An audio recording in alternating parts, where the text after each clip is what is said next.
La la la. Ah. Non c'è nessuno. Posso approfittare. Ciao, ciao a tutti i monitori. Io sono Paolotto e voglio dirvi 3 cose importanti. Primo, basta colorare. Siamo stufi, io e i bambini, di colorare, colorare, colorare. Secondo, vogliamo più caramelle. Dovete darci caramelle, tante, tante caramelle, perché noi siamo piccoli, dobbiamo crescere, abbiamo bisogno di caramelle. E poi giochi, dobbiamo giocare, tanti giochi, giochi, giochi. Basta parole, storie, vogliamo giochi. Perché mi stai guardando? Paolotto, usciresti dal mio video per piacere? Va bene, scusate, ciao. Non so com'è da voi, ma da noi i puppets ultimamente stanno diventando veramente troppo invadenti, cominciano a infilarsi in tutti gli spazi e non riusciamo più a tenerli a bada. Però in realtà Paolotto non ha tutti i torti. A volte noi dobbiamo cambiare punto di vista per fare una cosa nuova. Quest'anno nella scuola domenicale vogliamo partire da un punto di vista dei bambini. Tante volte i nostri programmi seguono un libro della Bibbia, seguono un personaggio e va benissimo, l'abbiamo fatto per anni, è stupendo. Quest'anno però vogliamo stravolgere le cose. Infatti il titolo sarà, lo vedrete al contrario, 6 problemi, una soluzione, Gesù. Partiamo dai problemi dei bambini, non partiamo dalla Bibbia. È antibiblico questo? Non credo. Partiamo dai problemi dei bambini per arrivare a una soluzione biblica. Partiamo da quello che loro affrontano ogni giorno, dalle sfide che hanno ogni giorno, per trovare con loro, insieme a loro, una soluzione alla luce della Bibbia. Quest'anno divideremo il nostro corso in 6 grandi avventure. Queste avventure avranno ognuna un tema che fa capo a un problema. I problemi saranno l'onestà, l'ubbidienza, l'orgoglio, i rapporti interpersonali con Dio, alcuni problemi, chiamiamoli della mente, chiamiamoli sentimenti come l'ansia, la tristezza, il lutto, il senso di inferiorità.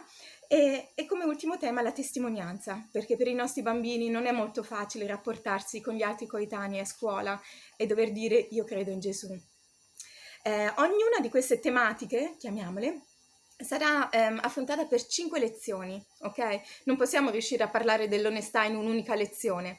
Lo faremo per 5 domeniche di seguito, vedendo sempre un punto di vista differente della stessa tematica.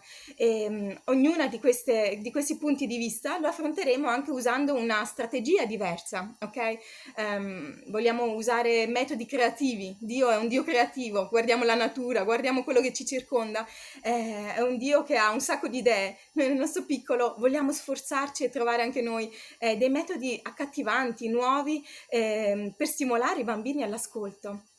I metodi che abbiamo pensato di usare per questo anno sono solo 5, quindi ce la possiamo fare. Saranno i puppets, ne avete visto un pezzettino prima, una rappresentazione con gli adulti o con bambini, chiamiamola scenetta, il grafismo dinamico che può essere il gesso, come ci hanno insegnato nel corso Gerson e Fabiana.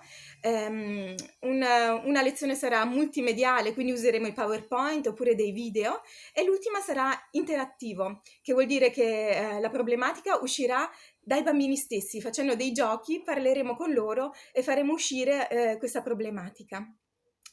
Ogni domenica comunque i bambini seguiranno uno stesso schema più o meno, perché è tanto bella la novità, ma dall'altra parte la routine rassicura, no? Quindi ogni volta daremo il benvenuto, canteremo dei canti, ci sarà poi la nostra avventura, chiamiamola così, scusate, in cui entreremo nel tema, no? Usando una di queste 5 metodiche. Ci sarà un piccolo ripasso della lezione precedente, ci sarà la fine delle domande di verifica, a volte ci sarà un gioco, a volte ci saranno dei lavoretti. Ogni volta lo schema può variare leggermente, però i punti principali saranno sempre gli stessi. Ognuno di voi verrà fornito del materiale Io consegnerò a ogni responsabile di chiesa una penna USB dove ci sono tutti i file, tutti i PDF e dove metterò anche questi video proprio perché a volte le cose spiegate a voce sono più comprensibili della carta, no? E io sono sempre disponibile anche per eventuali domande sui fogli che avrete. Ci sarà la mia email alla quale ogni sera risponderò volentieri a eventuali domande. Una cosa che ancora vorrei dirvi è che allora abbiamo detto che tratteremo 6 problemi, ogni problema per 5 settimane e dopo ogni 2 problemi, quindi adesso nell'elenco sarà l'ubbidienza, l'onestà e l'ubbidienza, i primi 2 temi. Dopo questi primi 2 temi, che sono quindi 10 lezioni, ci sarà in chiesa una grande avventura. Cosa vuol dire? Non ci sarà la scuola domenicale nella stanza dei bambini, ma ci sarà una specie di, chiamiamolo culto famiglia, culto bambini, insieme agli adulti.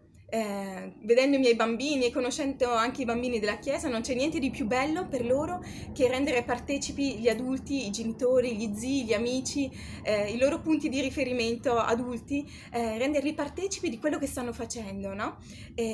Anche perché il versetto che abbiamo scelto per quest'anno, che si trova in Tito 2, 6 e 8, lo troverete impresso nella prima pagina, parla proprio del fatto che noi adulti dobbiamo esortare i giovani, prima di tutto, ma seconda cosa dobbiamo essere degli esempi, no?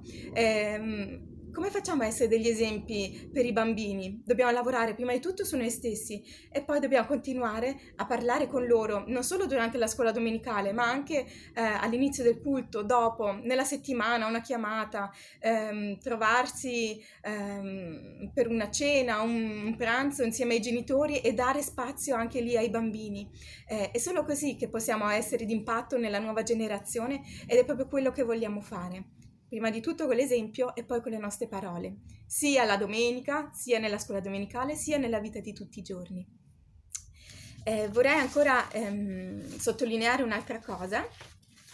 Per i primi due, chiamiamole avventure, l'onestà e l'ubbidienza, abbiamo pensato di seguire un tema che ci accompagnerà a livello di un cartellone che faremo e appenderemo nella stanza dove si svolge la scuola domenicale e sarà un cartellone, adesso vi faccio vedere un prototipo veramente orrendo, ma è solo per rendere l'idea, avrà la forma di una mappa del tesoro. Ok? Ci sarà tutto il percorso che porterà alla fine a un bellissimo baule, non questo, molto più bello, che se lo possiamo aprire c'è scritto Grande Avventura.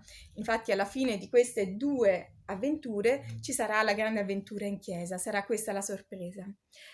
Faremo questo cartellone bello grande, tipo 1 metro per 70 centimetri, lo faremo accattivante per i bambini, ad esempio qui ho bruciato con il fuoco, no? Per fare proprio dare l'idea di una mappa del tesoro, faremo simboli che ricordano una mappa, non so, cactus, una pala.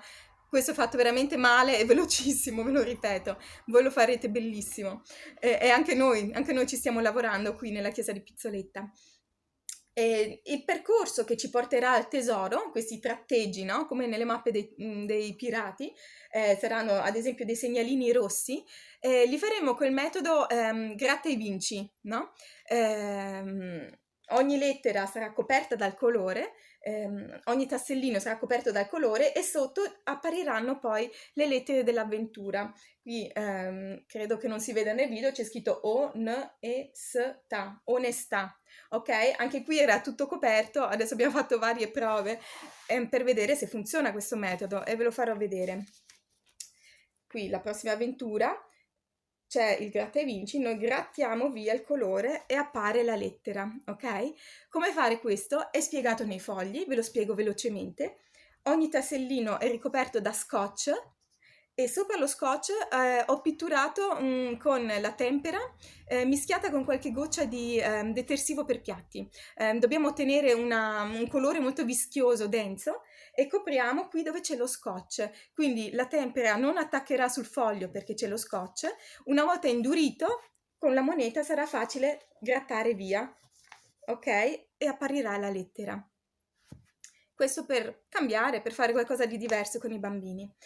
Ogni domenica che ci troveremo coi bambini, la prima cosa da fare sarà aprire una lettera. Lo può fare il monitore, altrimenti i bambini litigano, tocca a me, no, voglio farlo io, oppure ci inventiamo un metodo per farlo senza dover litigare. E la prima lezione cancelleremo la O, la seconda la N e pian piano apparirà il titolo dell'avventura che stiamo vivendo, ok? Inoltre, su questo grande cartellone che faremo ci saranno scritti i versetti. Noi per ogni avventura impareremo 2 versetti, ok? Quindi alla fine dell'anno saranno un totale di 12 versetti. Qui ne vedete 1, 2, 3, 4, perché questo cartellone, vi ricordo, è per le prime 2 avventure, 10 lezioni, quindi 4 versetti. Li scriviamo così i bambini ce li hanno sempre lì attaccati nella stanza della scuola domenicale e in ogni momento possono riguardarlo e ripassarlo. Oltre a questo cartellone, che vi prego di farlo veramente grande e bello, perché poi tra parentesi probabilmente lo porteremo giù anche quando ci sarà la grande avventura, lo mostreremo agli adulti e spiegheremo a loro il percorso che abbiamo fatto con i bambini. Dicevo, oltre a questa grande mappa, useremo un canto. Il canto si chiama La mappa del tesoro di Albino Montisci. Nei fogli c'è il link, lo trovate su YouTube e questa canzone parla proprio del fatto che noi abbiamo una mappa del tesoro, no? Avete capito qual è? Bravi, la Bibbia. Noi con la mappa del tesoro, prima di tutto troviamo la cosa più importante, Gesù, troviamo la vita eterna e poi questa mappa del tesoro ci aiuta a crescere, ci fa trovare tanti tesori come l'onestà, l'ubbidienza e tutti questi tesori, tutti questi temi di cui parleremo quest'anno. Ok, alla fine di questo capitolo in cui vi spiego la mappa del tesoro e il canto che ci accompagnerà per le prime 2 avventure, c'è un piccolo file che si chiama risorse internet utili. Qui potete trovare 3 siti molto interessanti e ne aggiungeremo altri, anzi chi di voi conosce altre risorse internet è pregato poi di condividere affinché tutti abbiamo strumenti abbastanza. I link che ho trovato io sono Free Bible Images, che praticamente possiamo scaricare quasi tutte le storie bibliche in PowerPoint. E oltre ai PowerPoint c'è anche lo Story Planner, che praticamente ti dà le foto in piccolo dei PowerPoint con accanto la spiegazione già scritta di cosa dire. È tutto in inglese, bisogna masticare l'inglese, però è un valido aiuto per quando, ad esempio, ci sarà la lezione multimediale, dove serviranno i PowerPoint. Altrimenti c'è anche un canale YouTube in cui abbiamo trovato tutti i video della Bibbia letta e interpretata da dei personaggi, veramente molto bello, magari non sempre adatto ai bambini piccoli perché a volte le immagini possono essere anche un po' crude, dovete valutare. E inoltre c'è un altro sito su evangelici.info in cui c'è una grande raccolta di storie di vario genere. Queste storie potete vedere per quando ci saranno delle domeniche autogestite in cui non si svolgerà questo progetto, potete trovare delle risorse utili. Ultima cosa da dire, voi troverete anche il calendario della scuola domenicale di quest'anno, in cui abbiamo già diviso tutte le nostre avventure e noterete che alcune domeniche c'è scritto no, ok? Ad esempio la prima domenica in cui c'è scritto no è il 3 novembre. Perché? Qualcuno lo sa?